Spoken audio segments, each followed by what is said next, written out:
Bienvenidos, esto es Taza de Tinta, un podcast de literatura y conversaciones sin tapujos al vapor de una buena taza de café. Así que preparen su bebida favorita y comencemos.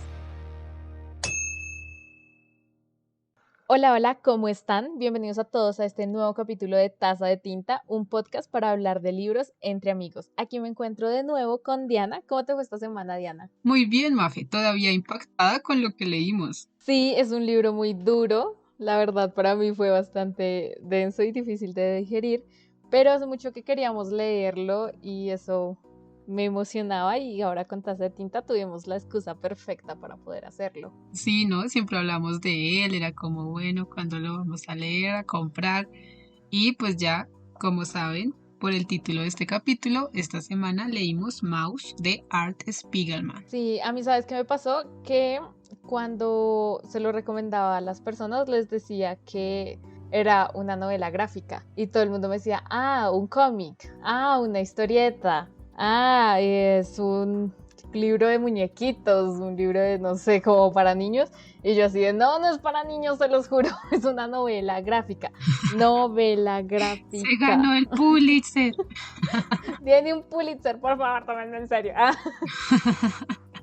No, sí, total. Sobre todo que lo que a mí me pasó fue que yo no sabía la diferencia entre novela gráfica, cómic e historieta. O sea, yo quedé como, o sea, ¿qué hace esto de una novela gráfica? Y pues ahí hice una pequeña investigación y pues encontré que la novela gráfica pues es algo con una historia concisa, ¿no? O sea, está pensada como para tener cierto número, tiene un principio, un fin. En cambio, un cómic, pues esta cosa re larga, ¿no? Que tiene un montón de números, que sacan universos, personajes, variaciones. Bueno, ellos manejan Multiversos ahí la cosa, sí, lo que sea, lo que quieran para que alargarlo. reinician. Si reinician, retroceden, van al futuro, todo. Y la historieta, pues es algo cortito, ¿cierto? Así como lo que sale en los periódicos, tipo Mafalda. Entonces ahí ya uno como que entiende, pues, esta cosa de la novela gráfica. Sí, claro, y así tiene mucho más sentido. Sobre todo que, pues, no sé, yo siento que no tenía tan clara la diferencia. Ujú. Aunque si alguno tiene como interés particular en este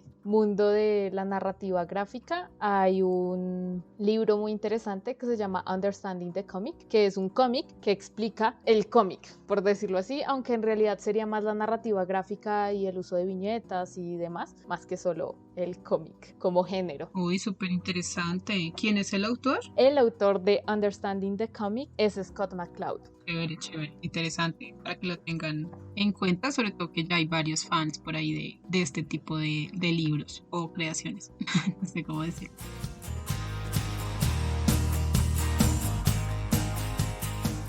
Bien, para que nos ubiquemos un poco en la vida del autor, su trabajo, el contexto y demás, les vamos a dar una información clave para entender mejor a Art Spiegelman. Ya si les llama la atención, queda en sus manos preguntarle al señor Google y si son de la vieja escuela, buscar en la biblioteca más cercana. Así que comencemos. Cuando Art Spiegelman tenía 3 años, sus padres deciden mudarse a Estados Unidos.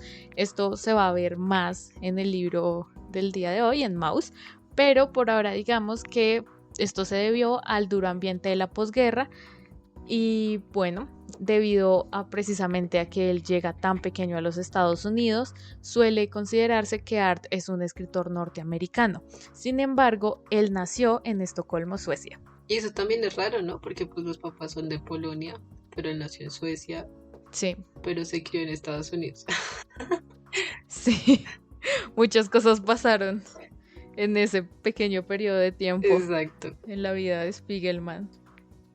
Y eso que él se hizo artista desde muy pequeño. Comenzó a ser dibujante profesional desde los 16 años, a pesar de que pues sus padres querían que fuera algo más práctico. Sí, y 16 años, o sea, uno a los 16 años que está haciendo, es que también, eso Nada. es impresionante, él, exacto, y él ya estaba dibujando profesionalmente. Yo escucho eso y soy como, wow, wow, con razón, o sea, Eso es tener talento desde pequeño. este hombre estaba hecho Ujú. para el arte, para el Exacto. dibujo. Durante un tiempo llegó a publicar sus trabajos bajo un seudónimo, el de Skir Grant, y durante esa misma época que estuvo publicando bajo ese seudónimo, no todos sus trabajos, solo algunos, tuvo una especie de frenesí creativo, ya que tuvo una crisis emocional que lo llevó a ser internado en un sanatorio, y por el mismo tiempo su madre decide suicidarse, que esto es algo que nuevamente, repito, se va a ver en Maus.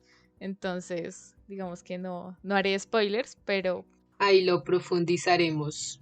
ajá, exactamente. Ya verán qué sucedió con su mamá y con Artie y la relación entre ellos, pero digamos que todas estas situaciones de crisis emocional en su vida lo llevaron a descargarse en un frenesí creativo. Ya para la década de los 70 era considerado todo un experto y un gran exponente de la escena alternativa, es decir, esto que llaman lo underground, y tenía trabajos como Funny Animals, Bizarre Sets, Roxy Funnies y Prisionero del Planeta Infierno, que este es algo que él de hecho pone en Maus, pone el cómic completo ahí. Alerta de importante. Alerta importante. Y aparte de eso, pues hace publicaciones en revistas y periódicos muy importantes como el New York Times, Playboy, Village Voice y The New Yorker. Es que hizo de todo, pero además los 70s fueron una época bien convulsionada en la vida de Spiegelman, porque precisamente es en esta década, en 1977, cuando se casa con la editora francesa François Mouly. Con ella es con quien fundó la revista Raw. Esto lo hicieron motivados por su pasión por la escena del cómic alternativo, todo esto underground que estábamos mencionando, y pues la revista se llama Raw, perdón por la pronunciación, yo estoy segura de que así no se pronuncia, pero se traduce a crudo. Aquí pronunciamos como sale, lo sentimos. Es como sale, sí. Raw significa crudo y es una alusión a que no cocinaban mucho el trabajo de sus colaboradores. Se trataba de un proyecto alternativo en donde los artistas tenían la libertad de crear su propio arte, sus propias historias, como darle su estilo a absolutamente todo lo que tenían, como de propuestas creativas. Sí, siempre yendo a lo underground. Si pueden, busquen esa revista que es divina. Uy, sí. Es hermosa.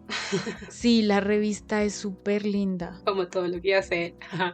Está muy bien diseñada. No, o sea, las cubiertas son súper bonitas. Creo que ahorita está abajo, creo que la compró Penguin Random House. No sé realmente si ha hecho algo con la revista, pero pues solo como por mirar las imágenes y ver lo bonita que es, deberían buscarla. Sobre todo los interesados en diagramación, edición, ese tipo de cosas. No, y cualquier persona que aprecie el diseño gráfico o ver imágenes estéticas, solo por el placer de ver algo estético. Exacto. Ya, miren Raw. Y es en esta misma revista, Crudo Raw, donde comienzan a publicar Maus por entregas seriadas desde 1980 hasta 1991. Además, pues más tarde publica 2 tomos, ya pues libros conformados, y es el primer y único Pulitzer que ha sido otorgado a un cómic. Sí, además recordemos que fue serialmente publicado desde el 1980 hasta 1991, pero en una entrevista él dice que el libro le tomó 13 años en realizarse, o sea, no solo fue como un mes antes de cada publicación él se ponía a dibujar, sino desde antes, muchos años antes. No, y se nota el trabajo, apenas uno abre eso. No, es que solo es de que llega. Sí, el trabajo... Uno ve el trabajo de ese libro. No, y el trabajo investigativo, el trabajo emocional que debió llevar la realización del libro, todo.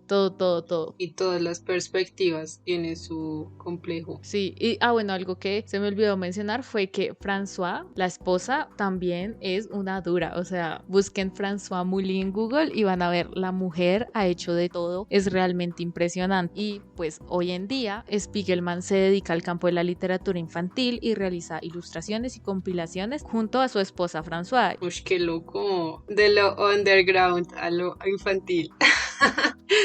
Pero además son un equipo súper duro porque él es un súper capo del mundo de la ilustración y François es impresionante en el mundo editorial. Sí. O sea, son el equipo estrella, mejor dicho. No, toca buscar esos libros de literatura, o sea, Sí. toca ver ese paso.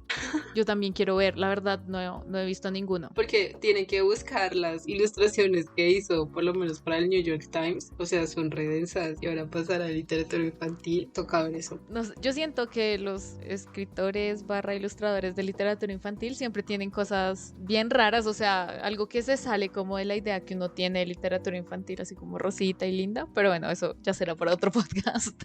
Claro, claro. Aquí amantes de la literatura infantil, que también tendremos el capítulo, así que no se preocupen.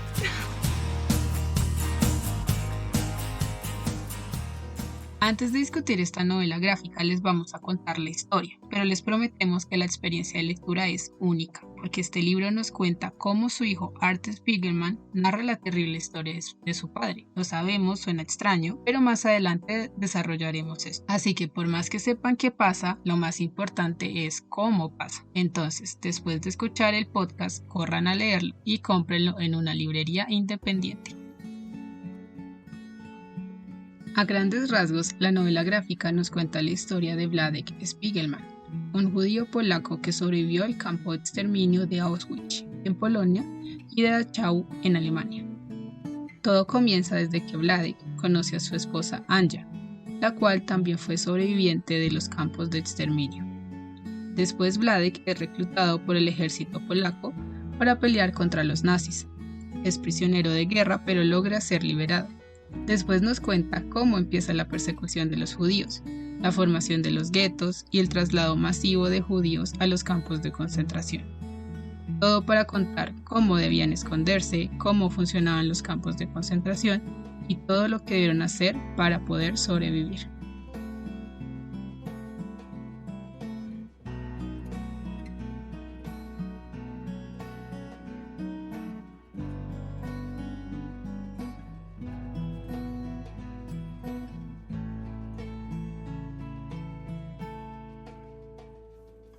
Ahora que todos conocemos la historia de Maus, podemos discutirla un poquito más libremente. A mí me gustaría empezar, no sé qué te parezca, por lo más obvio, por lo estético, por lo gráfico. Dale.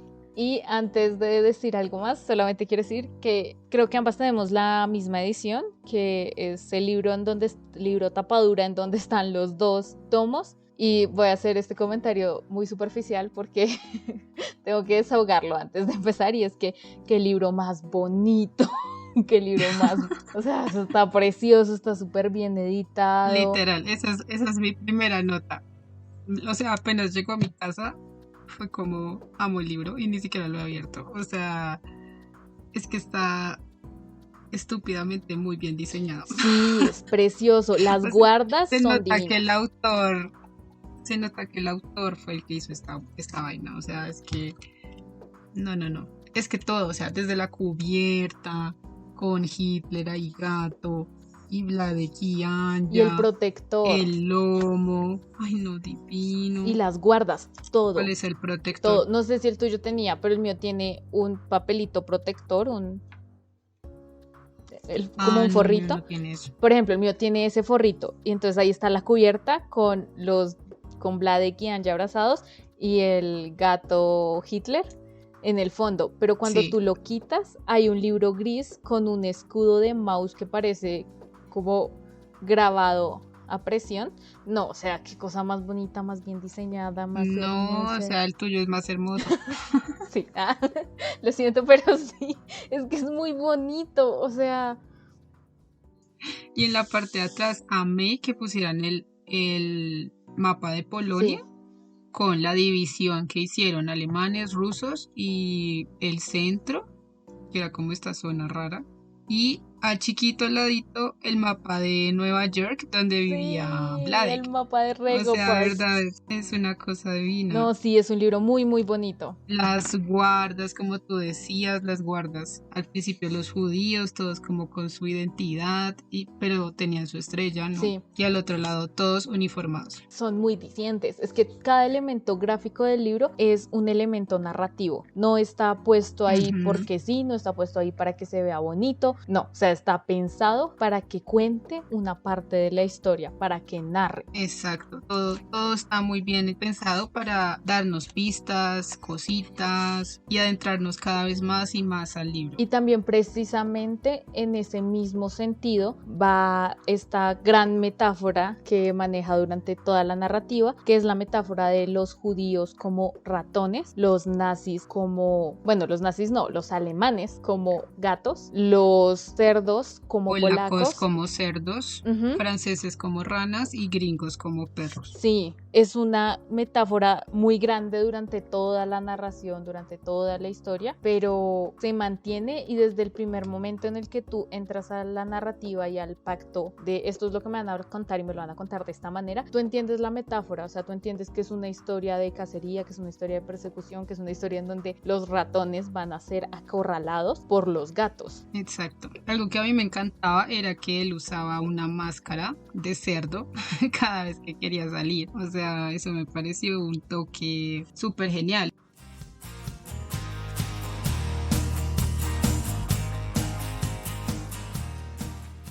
Otra cosa que yo quería hablar del estilo era la organización de los capítulos. La organización de los capítulos me pareció maravillosa, sobre todo que comienza con es que yo no sé cómo llamarle a eso. Es como esta pequeña pieza. Sí. Que yo les decía las portadillas. Que abre.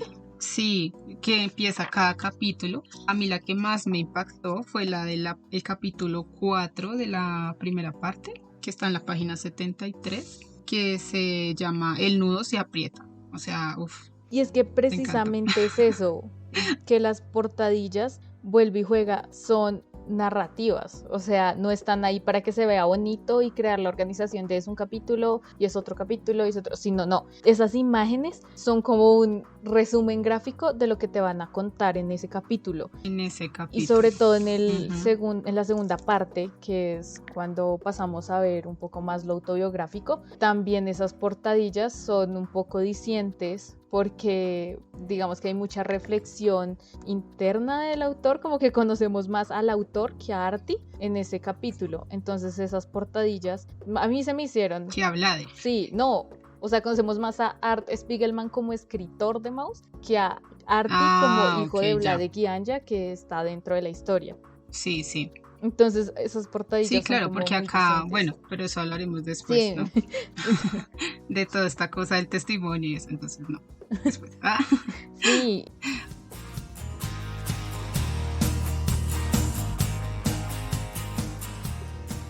También algo que me llamó la atención es que pues uno ve como ratoncitos y eso pareciese ser un poco ficcional, pero de hecho, como hay un dato curioso, es que Art Spiegelman llamó al New York Times para pedir que Maus fuera sacado de los libros de ficción y lo pusieran sí. como un libro de no ficción, porque pues por los muñequitos y la metáfora de los animalitos lo pusieron en ficción y pues no sé, a mí me pareció muy obvio que no podía estar en ficción a pesar de estar utilizando una herramienta metafórica. No, y que ahí ya se había ganado el Pulitzer, o sea... También.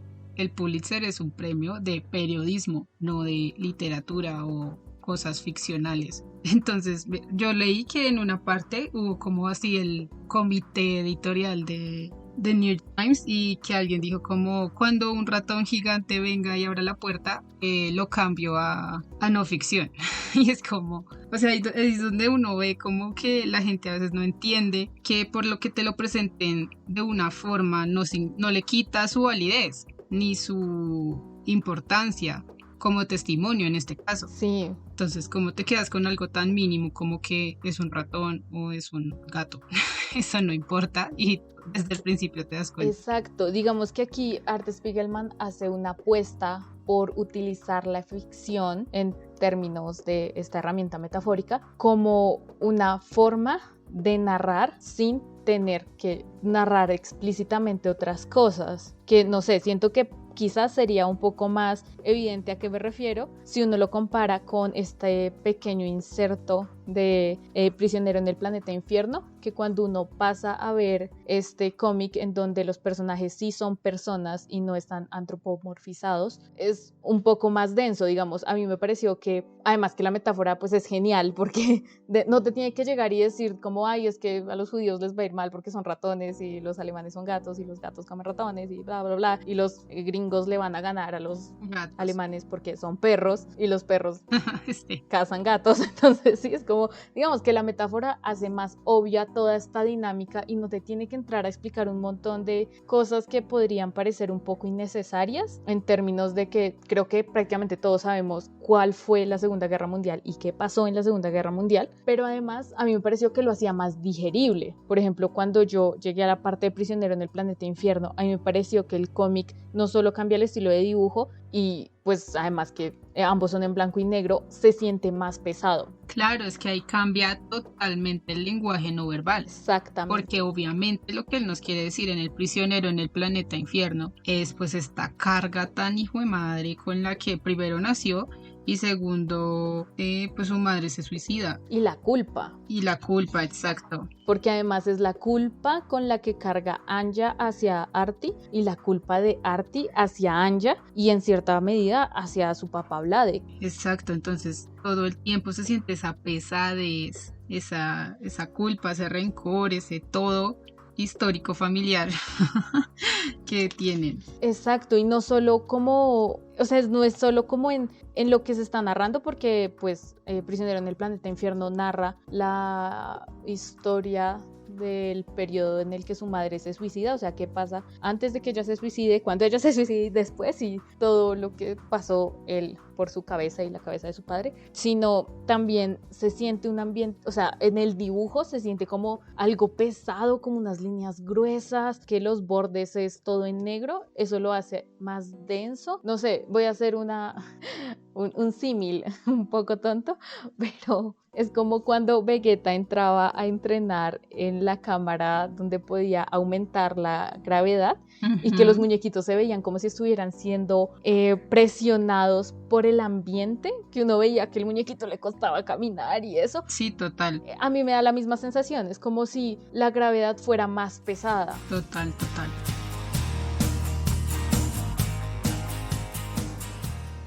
Otro elemento que me encantó fue la ayuda visual para el lector, ¿no? Hay mapas de la división de Polonia, cómo hacer un búnker, que eso me pareció excelente. O sea, que Vladek le dice como, mira, si quieres te enseño. Y él pone su libreta, o sea, como si fuera su libreta en la que Vladek dibujó. Sí. Y ahí pone el diagrama de cómo hacer el búnker. Y también la organización de Auschwitz, cómo arreglar un zapato. Eso iba a decir, es un constante de Vladek como sus tips, como DIY con Vladek. Sí, todo cómo funciona el crematorio. Entonces, claro, todas estas ayudas visuales lo meten a uno de una en lo que esta gente tuvo que vivir. Cómo se metían en este búnker, cómo arreglar un zapato les salvó la vida. O sea, todas estas cositas tan mínimas de pronto. O también la organización de los campos de concentración, ¿no? Porque pues uno sabe o ha oído de ellos, pero pues uno nunca realmente sabe cómo se organizaba eso. Entonces que él haga todas estas ayudas visuales ayudan muchísimo a que uno se pueda meter y entender qué era lo que esta gente estaba viviendo. Sí, y también como respecto a eso de meterse un poco más en la historia, no solo te mete en la historia en términos, digamos, de contexto histórico, social, económico, político, de guerra, sino sino en la historia de estos personajes como individuos. Entonces, no sé, digamos en este estilo de dibujo y en todo esto, podemos ver pequeños detalles que les dan características a cada personaje. No sé, digamos, hay una parte en la que el papá está mostrándole fotos y dice que es igual a un tío y dibujan los dos ratoncitos exactamente iguales, Artie y el tío, los dos igualitos o con la personalidad de cada uno. Eso también es increíble, ¿no? Sí. Como, o sea, este triangulito, como él decía en una entrevista, con orejas, unos pequeños ojitos, él logra hacer la diferencia entre cada uno, ya sea por la pose, cómo señala, cómo mira, qué mira, la ropa que usa, o sea, es muy, muy chévere. Sí, y es que realmente eso, yo siento que pues por un lado hizo más para mí, que yo llegué a un punto en el que en la primera sentada yo me leí alrededor de 100 páginas, pues porque es muy buena, pero para mí yo llegué a un momento en el que yo dije, no puedo leer más, o sea, me sentía como agotada, realmente la historia es muy dura y es muy difícil o sea, uno la lee y uno se mete en la vida de estos personajes y uno dice, pero, o sea, perdón, pero Sí. ¿cómo hijo de putas van a hacer algo así? O sea, ¿en qué cabeza cabe coger y exterminar a un nivel tan alto? ¿En qué cabeza cabe tanta barbarie, tanto horror? O sea, uno dice como, Dios mío, ¿qué es esto, no? Y eso es algo que uno no pensaría como, ay, viendo muñequitos. O sea, yo digo, si todo el libro fuera escrito o fuera, bueno, escrito no, dibujado al estilo de Prisionero en el Planeta Infierno, yo creo que sería completamente indigerible, o sea. Sí, una cosa de suicidio. Ya no puedo con esta humanidad. Sí, no, o sea, sería completamente agotador y ver además no solo como pues los muñequitos y la metáfora y sino que le den características a estos personajes físicamente, pero por ejemplo ver que Anya tenía depresión previamente, el acento del padre cuando habla inglés y que habla distinto. Sí, que habla, pues no habla con la gramática correcta. Los toques de humor. Ay, no, los toques de humor fue algo que me encantó porque precisamente hace que o sea, como esta es la historia de Art contando la historia de su padre y todo lo que tuvo que pasar para decidir cómo hacer esto, ¿cierto? Sí. El uso de este humor me pareció excelente porque nos muestra realmente por lo que tuvo que pasar. Y es un poco humor negro. Y claro, es totalmente humor negro porque él sabe que esto es súper denso, que pues, o sea, que es un tema muy, muy denso. Digamos, él en una entrevista decía que el humor alejaba de los extremos, ¿no? De quedar como un cínico o pecar en lo sentimental. Sí, claro. Entonces, claro, el humor nos trae de una a, pues esto pasó, este fue el proceso que yo tuve y pues así son las cosas, queramos o no, así son y pues solo me queda tratar de plasmarlo lo más real y cómo se sintió, tanto para mí como para mi padre. Sí, y digamos, a mí me parece que la escena más diciente de esto es humor negro es cuando están en el carro y recogen a un chico afroamericano y Vladek está muy bravo. Y Vladek está como, ¿cómo se te ocurre subir a un afroamericano? Todos son ladrones. Y François está como, pero a ti, ¿qué te pasa? O sea, ¿cómo se te ocurre decir algo así? O sea, después de lo que tú viviste, y él está como, no, todos son ladrones. O sea, sí. Uno lee eso y es tan irónico que da risa. Es que es como absurdo. Uno dice como, ¿qué le pasa? ¿Cómo decir eso?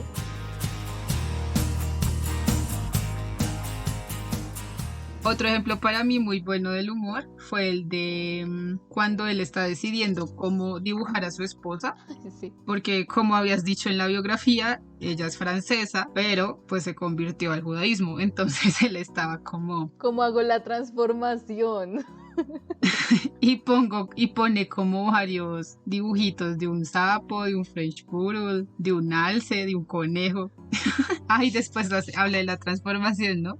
Como sí. Me voy a casar con una rana francesa. Viñeta 2. Y pum, sale un ratón. De la impresión se cae la vista. Así que vamos a ver a un rabino ratón. Dice unas palabras mágicas y ¡tachán! Al final de la página la rana se ha convertido en un bello ratón. Sí. Es muy chistoso. Y la esposa está ahí de, ¿qué le pasa?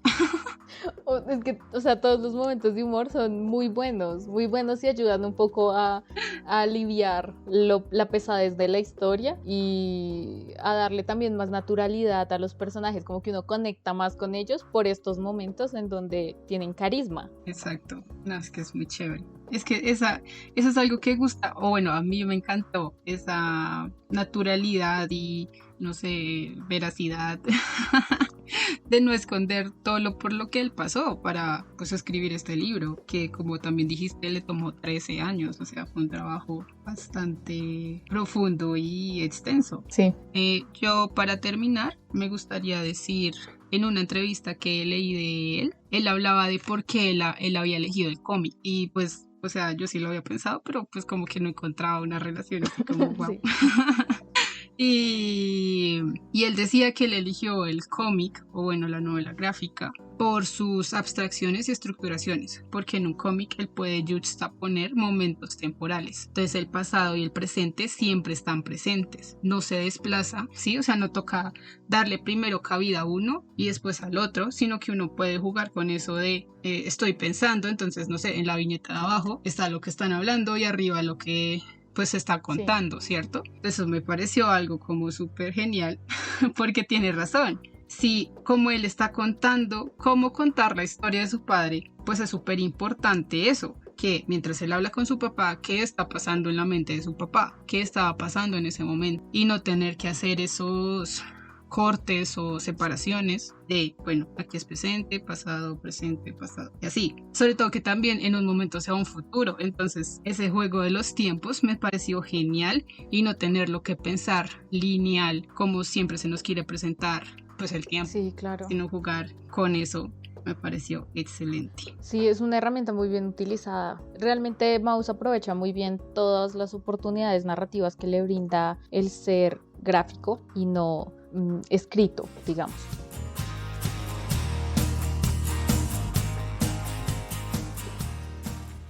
Pasando a un segundo tema, creo que este es como otro de lo más obvio y es cómo en Maus se nos presenta la guerra, el holocausto, el horror. Sí, esto es súper denso porque, pues no sé, yo aquí me fue imposible no hacer algunas relaciones con el pianista de Roman Polanski. Si no se la han visto, es buenísima. Además que, por lo menos a mí, me ayudó muchísimo a contextualizarme en cómo fue que se empezó a hacer esa división de los judíos, ¿no? Porque ahí sí explican muy bien desde el principio, la película, cómo empezaron primero. Bueno, los judíos tienen que ponerse una estrellita en el brazo, los judíos no pueden caminar en la acera, tienen que caminar en la carretera, en la vía, los judíos tienen que empezarse a mudar. Los judíos tienen que mudarse ya definitivamente al gueto. Los judíos ya no pueden caminar por ningún lado que no sea estos específicos. E incluso les hacían unos puentes. O sea, eso me parecía una cosa... Sí, claro. re loca y estúpida.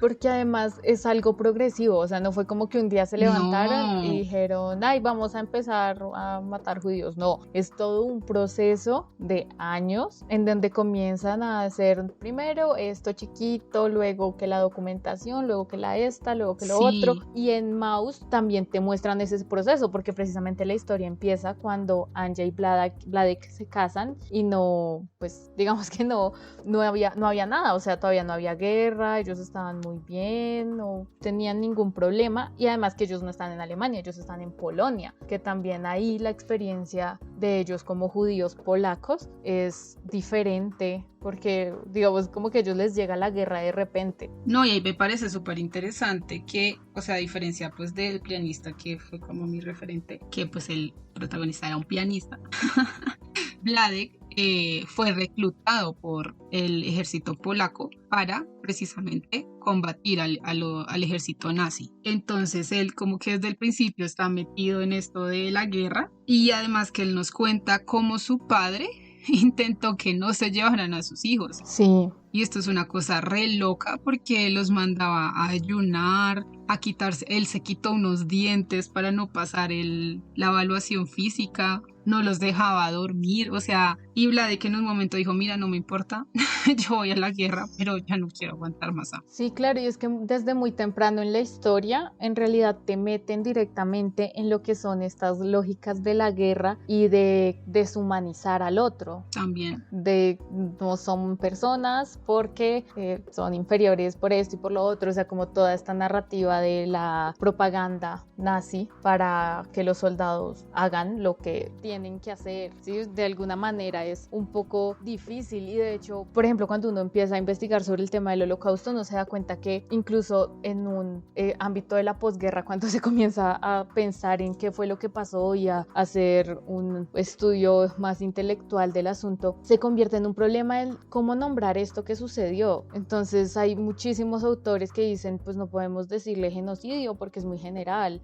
Holocausto es una experiencia muy amplia y esto no solo fue una experiencia histórica porque dejó una marca en la historia de la humanidad, o sea, como humanidad quedamos marcados por la Segunda Guerra Mundial, o sea, es un hito histórico, pero además es una experiencia personal para cada individuo, por eso también hay mucho testimonio, porque no todos lo vivieron de la misma manera. Y digamos, algo que a mí me parece muy interesante de estas lógicas de la guerra, que acá te las muestran, por ejemplo, cuando Vladek mata a uno de los soldados alemanes, es que él dice, es que a mí me obligaron a disparar, yo no quería disparar y mi jefe, mi superior, me obligó. Y al mismo tiempo, también cuando él muestra que habían alemanes que no eran malos, digamos, que habían alemanes que eran como amables. Entonces, por ejemplo, dice que hay un soldado con el que habla y que incluso la frase que usa es como él de pronto tenía corazón. Sí, sí. Es como, no sé, esa frase es como muy dura porque pues de pronto, o sea, de pronto sí era persona, de pronto sí era humano. Y por ejemplo, algo que a mí me llama mucho la atención de ese tema es que Hannah Arendt va a plantear la banalidad del mal y ella se refiere a que no es necesario ser un monstruo o ser como una excepción a la regla para cometer actos atroces, sino que cualquier persona puede cometer los actos más inhumanos en el contexto correcto, digamos, avalado por el contexto correcto. Y creo que eso es lo que sucede en este espacio y es lo que muestra Maus. Claro, y lo vemos totalmente en esta cuestión de que los que organizaban a los judíos, los que, no sé, estaban de guardias de los judíos, eran los mismos judíos, o sea, eran los mismos prisioneros que les ponían un poco más de rango. Claro. Y ya, con eso les pegaban o sea, les hacían todo lo que los hacían los alemanes y peor, porque ellos lo hacían así como de primera mano. Los alemanes al final pues solo daban las órdenes y pues ese era también el problema al final, ¿no? Como, no, pero es que nosotros no hicimos nada. Sí. Los que hicieron fueron ellos y todos quedan como... Sí, claro, al final así. no hay responsables, ¿no? O sea, como los que dieron las órdenes dicen nosotros no hicimos porque solo dimos órdenes. Exacto. Y los que ejecutan las órdenes dicen nosotros no hicimos porque solamente seguíamos órdenes, que aún hoy esa es la lógica para muchas cosas y para justificar demasiadas cosas. Todo lo que pasa en el mundo. Sí. Es como cualquier cosa que sucede, no es mi culpa porque alguien me dio una orden, o sea, como que si el contexto lo avala, cualquier persona pierde su individualidad y su conciencia y hace cualquier cosa. Y digamos que en un contexto en donde más hay una propaganda y un montón de cosas, más fácil, digamos, que cometer actos inhumanos. Sí, sobre todo que digamos esta persecución, algo que a mí me llamó mucho la atención, fue cuando Vladek decía, pues él andaba con su máscara de polaco, ¿no? Sí. Y él decía que era más fácil subirse el tranvía estaba separado en dos, en los oficiales nazis y en los polacos y otra gente normal. Que era más fácil subirse al tranvía que iba con los oficiales al otro, porque ahí de una se daban cuenta que él era judío. O sea, todo el mundo estaba así en plan... A la defensiva. Vamos a capturarlos a todos. En cambio, los nazis estaban Obviamente, nadie va a montarse acá. Eso es lo más interesante, que... Por ejemplo, cuando él comienza, en una de las primeras partes, cuando él estaba buscando escaparse, él él se pone su uniforme de soldado polaco, ¿no? Y él habla con los polacos y los polacos odian a los alemanes, pues perdieron la guerra con ellos, los alemanes llegaron a apoderarse de una parte de Polonia, o sea, tiene mucho sentido, y a medida que avanza la historia uno va viendo cómo los polacos se van cambiando de bando, por así decirlo, y comienzan a estar más a favor de los alemanes, y de hecho al final es cuando cuentan la historia de uno de los judíos que es liberado de los campos y llega a reclamar su panadería y lo matan. Ay, sí, súper fuerte. Y los que lo matan son los polacos. Los polacos. Y ahí es donde uno dice el poder de la propaganda, el poder de un discurso de odio es muy fuerte. Porque los polacos, o sea, toda la historia, digamos que detrás de lo que uno va viendo esa transformación de los polacos en detractores de los judíos y no en detractores de los alemanes. Eso a mí también me impactó resto porque es como muy directo la influencia de ese discurso.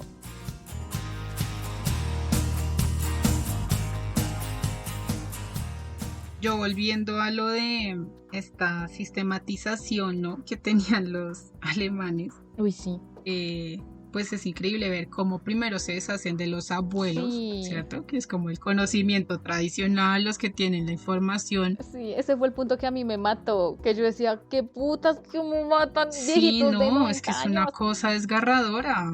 Viejitos de 90 años. No, es que... Pero así es la sistematización y la racionalización que tenía esa gente. Y lo organizados que eran. Que ellos sabían. Y de hecho las cámaras de gas también son una muestra de esa sistematización. Total. O sea, es una organización increíble para matar gente. Es el progreso al servicio de la muerte, literalmente. O sea, yo creo que este es un punto en la historia en donde se llega al máximo de la deshumanización, donde el progreso realmente se sale de control, o sea, utilizar el progreso para averiguar cómo es más eficiente matar personas, no sé, parece una locura. Claro, y ese es un tema que trabaja Didi Huberman, que es un filósofo, en un libro que se llama Pueblos Expuestos, Pueblos Figurantes. Y en este libro él se basa en 2 fotos que lograron tomar los judíos en los campos de concentración. O sea, ellos, él cuenta toda la historia de cómo esta gente logra meter una cámara. Acuérdense que en ese momento las cámaras eran esta cosa gigante, enorme, no eran como el celular, sino una cosa enorme que necesitaba tiempo. Bueno, el punto es que logran tomar 2 fotos, porque así era la necesidad de contar cómo a ellos los estaban exterminando de manera industrial. O sea, todo era una forma sistemática de fábrica de la muerte y todo era aprovechable. Sí. El pelo lo usaban para hacer cobijas, los cuerpos para hacer jabones todo. Y no me acuerdo qué más, pero era una cosa... Todo es una cosa loca, o sea, es una cosa loca. Además, la obsesión que tienen porque todo esté ordenado y limpio. Ay, también. Todo el tiempo. Y por sistematizar en términos de poner en papel todo lo que se hace. Entonces ellos tienen unos números con los que los registran y según esos registros van llevando la cuantía de cuántos matan, cuántos no matan, qué falta, qué no falta, dónde están los que están. O sea, sí, es una cosa loquísima. Y ese registro siempre está. La documentación de qué trabaja, la documentación de dónde eres. Digamos, yo no sabía que en los campos de concentración, dependiendo de la razón por la cual estabas en el campo de concentración, te daban una estrellita de un color. Entonces, no sé, si estabas allá porque eras prisionero de guerra, te daban una estrellita de un color. Si eras judío, te daban la estrellita. Si eras gay, entonces la estrellita. Y así con todo el mundo. Todos estaban perfectamente... Porque además, durante el Holocausto no solo murieron judíos. Exacto. Hubo un montón de personas que fueron exterminadas, empezando por personas que tuviesen enfermedades mentales o enfermedades físicas. Eran consideradas personas de segundo nivel, de tercera categoría, o sea, ni personas, entonces vamos a exterminarlos. O incluso personas que no trabajaban. No trabaja para el campo de concentración. Cualquier persona que no pudiese ser útil para el propósito que se necesitara, de lo que fuera, era enviada para allá. O que pudiese ser problemática, o sea, incluso personas también, que no habían hecho nada pero que pudieran convertirse en un problema eran enviadas a los campos de concentración. Sí, como usted nos puede dar problemas en el futuro para el campo de concentración. Claro, y por ejemplo, creo que algo que no se sabe tanto es que los gitanos Sí, también los fueron gitanos. asesinados durante el Holocausto. Sí, o sea, si uno no va a Alemania, uno no se entera de que los gitanos fueron casi igual que exterminados que los judíos, porque uno ve todo el tiempo. Y lo mismo, por ser una raza, Ajá. por ser de otra raza, mejor dicho. Bueno, y volviendo a este pensamiento de que primero se deshacen de los abuelos, después se deshacen de los niños, que es el futuro del pueblo. O sea, es macabro. Este pensamiento, esta racionalidad. Y hay una También la forma en que escena. matan niños, o sea, No, no es es que como hay. que... Allá iba. La Ugh. escena que hay en la página 110. De que, bueno, cuando se empezaron a llevar a los niños, claramente, pues los niños empezaban a llorar porque pues los quitaban de Son sus niños. familias, son niños. Son niños. ¿Dónde está mi mamá? ¿Dónde está mi papá? Y que lo que hacían era agarrarlos, o sea, así que los alemanes los cogían por una pierna y los estampaban contra la pared y ya no volvían a llorar nunca más. O sea, esa imagen, y ahí pone el dibujito, o sea, es increíble. Sí, Es no, una cosa no. desgarradora que ahí uno queda como, ya no puedo más.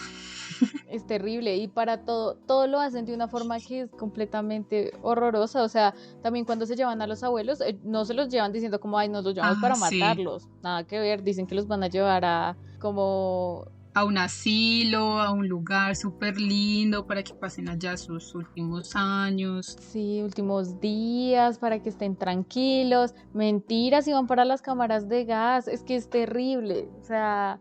Y eso fue de una. Solo necesitamos la mano de obra. Y digamos que en el libro uno lo ve. Por ejemplo, eso es algo también muy interesante de Maus, y es que Maus no lo oculta. O sea, no es como que te muestran sombras No. o te hacen las cosas más fáciles. No, o sea, Lo muestra eso lo como. muestran tal cual. Uh-huh. Las muertes están ahí, los ahorcamientos, todo está ahí, todo, en explícito.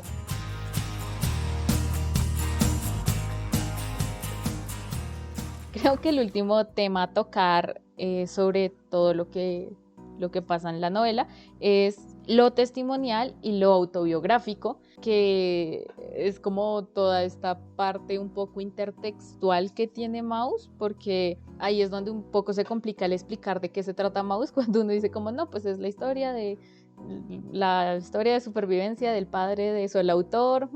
Sí, esa es la fácil. Pero después comienzas a adentrarte un poco más y es como, en realidad no es solo la historia de ese testimonio, o sea, es como un doble testimonio porque es un testimonio de primera generación, pero al mismo tiempo un testimonio de segunda generación, en el sentido de primera generación Vladek contando su historia y segunda generación Artie contando cómo lo ha afectado esa historia y cómo él no encuentra su lugar como judío porque no vivió este holocausto, pero al mismo tiempo él es víctima de ese holocausto, es víctima de las cicatrices históricas en sus padres y en el mundo de ese holocausto y no sabe cómo relacionarse muy bien con eso. Claro, y por eso es tan diciente que él no decida, bueno, voy a hacer una historieta, un cómic sobre mi papá, ¿cierto? Sino no, es la historia de él, cómo llega a contar esa historia.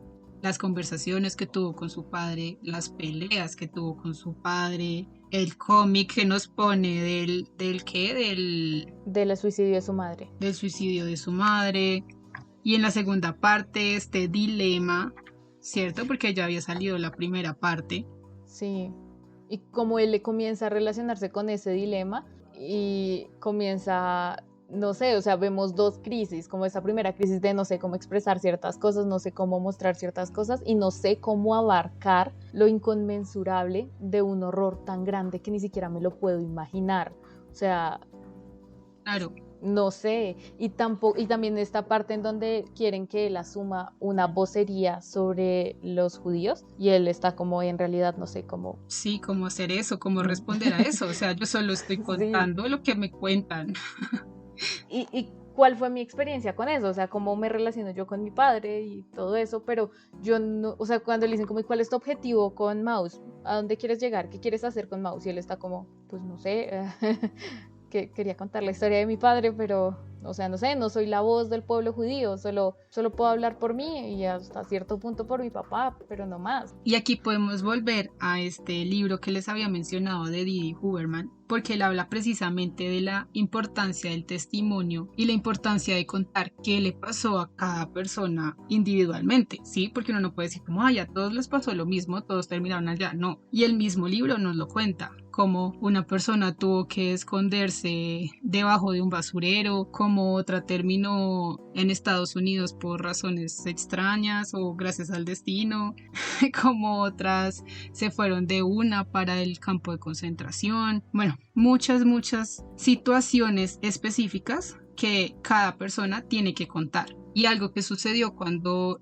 descubrieron los campos de concentración es que encontraron miles y miles de papelitos diciendo aquí pasó esto, por favor hagan algo, no nos olviden, tiene que haber un castigo, etc. Entonces es esa importancia del testimonio y de eso, de que Art haya decidido contar no solo la historia de su padre, sino pues todo ese bagaje del que hablaba Mafia ahorita. Y algo que a mí me pareció espectacular fue cómo comienza el libro, que no sé, es como un prólogo, introducción, por decirlo así. Sí. Que es un recuerdo que tiene Art de cuando él era pequeño. Sí. Y que se le rompe un patín y cae y va y se queja con el papá. ¡Ay, se burlaron de mí! Y el papá le dice que no son sus amigos. Y dice, no, es que esos no son amigos. Si os encerraran en una semana en una sala sin comida, entonces sabrás lo que son los amigos. Sí, claro, porque es también ese trauma. Y claro, uno empieza el libro y uno es como, oh, por Dios. De hecho, hay un texto que se llama Historia, Trauma y Literatura, la representación del Holocausto en la narrativa contemporánea en lengua inglesa, de María Jesús Martínez Alfaro, y hay una parte en la que ella habla específicamente sobre el trauma y hace referencia a un término de un estudioso francés que es Henry, aquí, perdón, otra vez voy a pasar por encima del nombre, qué pena, pero es que tampoco hablo francés y no sé cómo pronunciar esto, pero se llama Henry Racissimeau y él acuña un término que voy a decir en español porque no pienso intentar decir eso en francés, y es la memoria agujereada. Y este término hace referencia a cómo los recuerdos de alguna manera que están heredando los hijos de los sobrevivientes del Holocausto son como recuerdos heredados con huecos porque ellos no conocen esa historia, pero sí conocen el trauma de sus padres, sea un trauma del que hablen o del que no hablen. Sí hay como un espacio en donde estos descendientes están heredando de alguna manera el trauma, y por ejemplo esa escena muestra eso, como que Artie es solo un niño y no sabe a qué se refiere Vladek cuando le dice algo así, pero esa frase como que configura todo el trauma, deja ver todo lo que él ha pasado y ha sufrido, y como él puede decir, no, pues es que no son amigos, o no puede saber realmente si son amigos porque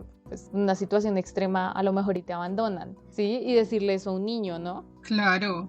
No, y todo el tiempo estamos viendo esas secuelas de Vladek, ¿no? Esas secuelas que le dejó. Claro, un montón de secuelas. Pues esta terrible experiencia. Nunca botar comida, ahorrar siempre. El ahorro. Y es que en la historia de Vladek, el ahorro fue lo que lo salvó. O sea, él siempre guardaba un poquito de todo lo que obtenía y eso fue lo que finalmente lo salvó. Lo salvó porque puede hacer tratos, cambios, lo que sea para poder seguir sobreviviendo. También esta importancia de cómo hablar con todos, ¿cierto? Porque muchas veces estas pequeñas conversaciones que él tenía con personas, el carisma de Vladek, fue lo que hizo la diferencia total entre terminar aquí en la fila o acá, y resulta que esta fila fue la que se llevaron de una vez a la cámara de gas. Claro, y también cómo él guarda todo, o sea, no solo pues guarda la comida y cuando devuelve la comida al supermercado porque no se la iba a terminar y todas estas cosas que él ahorra, sino, por ejemplo, él guarda todo tipo de papelitos, fotos, diarios, y también esa es una forma de ellos intentar rescatar la memoria al máximo. O sea, esta historia que contabas de los supervivientes que metieron una cámara, eso es una manera de dejar marcas de la memoria de lo que pasó. Y, por ejemplo, Vladek, que no sobrevivió ningún familiar, o sea, de la familia de Vladek no sobrevivió absolutamente nadie, él es el único que queda, porque por lo menos a Anja le quedan unos familiares en Estados Unidos, que es la razón por la que se van para Nueva York, pero habla de que no le queda a nadie. Esa es otra súper densa, ¿no? Sí, Al final que él saca las foticos y empieza a contar, mira, él es él era mi primo. él era el tío, él era mi papá, él murió así, él murió así. Claro, porque él sabe que todos sus familiares murieron, pero O sea, es súper grave. no, o sea, no le quedó nadie, él quedó completamente solo, o sea, familias totalmente destruidas. Y ahí está el otro dilema, ¿no? Que fue como que muchos, bueno, yo sobreviví al holocausto, pero estoy absolutamente solo. Que eso lo podemos ver en los poemas de Paul Celan, que él también fue un sobreviviente a los campos de concentración, y el suicidio de la madre de Art. Sí. O sea, ella pudo haber sobrevivido, pudo lo que sea, pero el trauma la siguió, el estrés postraumático. Tener ese bagaje es muy pesado y pues no todo el mundo claramente sí. va a poder sobrellevar una cosa así de densa. De hecho, por ejemplo, este señor que mencioné, Henry Raximow, él es el hijo de un sobreviviente y él comienza a crear toda esta teoría de la memoria agujereada precisamente por su experiencia como hijo de sobreviviente y tiene los mismos dilemas que Artie. Y si uno se mete un poco más en el mundo de la literatura sobre el holocausto y sobre todo la literatura escrita por la segunda generación, por los herederos, casi todos tienen como este dilema de uy, ¿cómo cargo este peso? ¿Cuál es mi voz? No conozco el horror, pero sé que de alguna manera estoy vinculado a él. O sea, es como un tema un poco recurrente porque precisamente el holocausto es algo que atenta contra la identidad misma.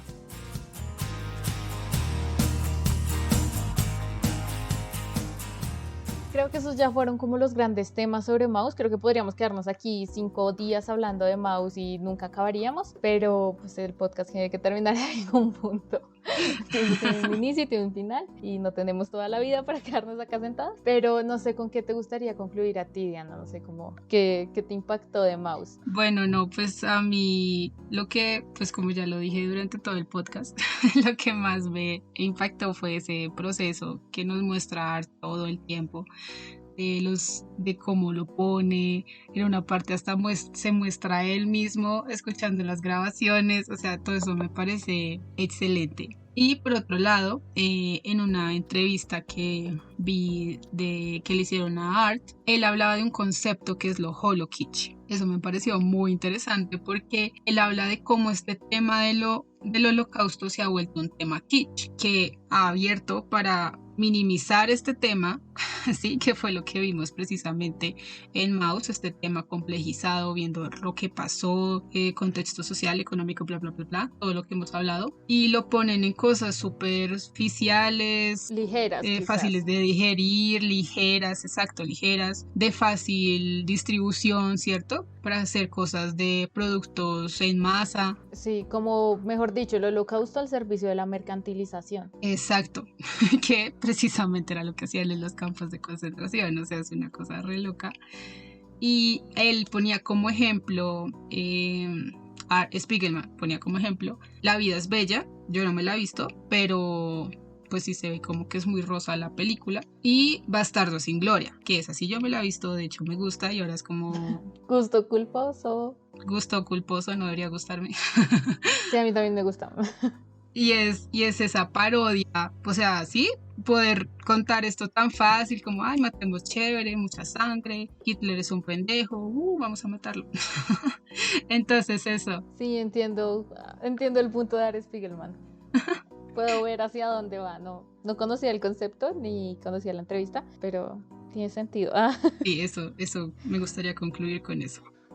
A mí me impactó también un poco lo mismo que a ti en el tema, no el holo kitsch porque no lo conocía, sino el tema de la relación de Art Spiegelman como escritor de Maus y cómo él presenta en primera plana los dilemas que tiene con afrontando el libro en la segunda parte, pero durante toda la historia en la relación con su padre y las marcas del holocausto en su padre y del holocausto sobre él, y la relación con la madre y además el suicidio de la madre, cómo afecta su relación con su papá, o sea, todas estas relaciones, o sea, realmente el libro parece un poco construido en base a las relaciones, a los lazos, a los vínculos, y yo creo que a mí me gustó mucho esto de que él fuera una voz de la segunda generación, una voz que carga con el peso de algo que él ni siquiera quiere ser la voz de eso, y de algo que él ni siquiera sabe cómo abarcar o cómo presentar porque no lo vivió, no lo sufrió en carne propia,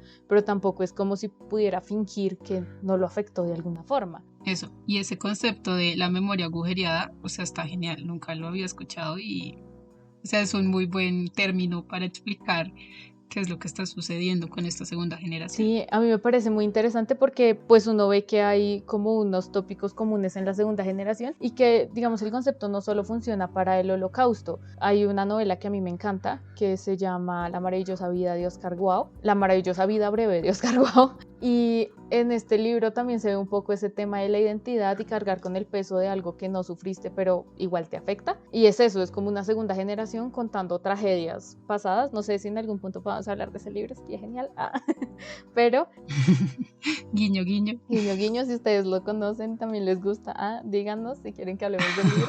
Pero sí, esas temáticas de segunda generación suelen llamar mucho mi atención y creo que este libro es la epítome de la segunda generación. O sea, Spiegelman despliega todos los tópicos, despliega todos los dilemas y despliega todas sus herramientas como artista para contarnos la historia de su padre, su historia y sus dilemas y sus conflictos.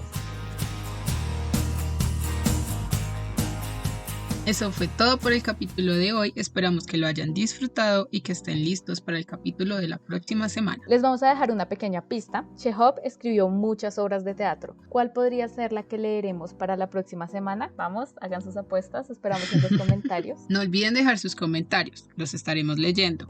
Pueden encontrarnos como @tazadetinta_podcast en Instagram, Facebook y Twitter. Este es un espacio pensado para compartir y abrir la conversación, así que compártanlo y recuerden, como dijo Kant, la amistad es como el café, una vez frío nunca vuelve a su sabor original, aun si es recalentado. Recuerden que esto fue Taza de Tinta. La novela gráfica de la discusión fue Mouse, realizada por Art Spiegelman. Escucharon a sus podcasters favoritas Mafe Escobar y Diana Ardila. El guión fue realizado por las mismas, la edición fue realizada por Mafe Escobar y que la musicalización fue posible gracias a Jason Shaw. Sin nada más que agregar, adiós.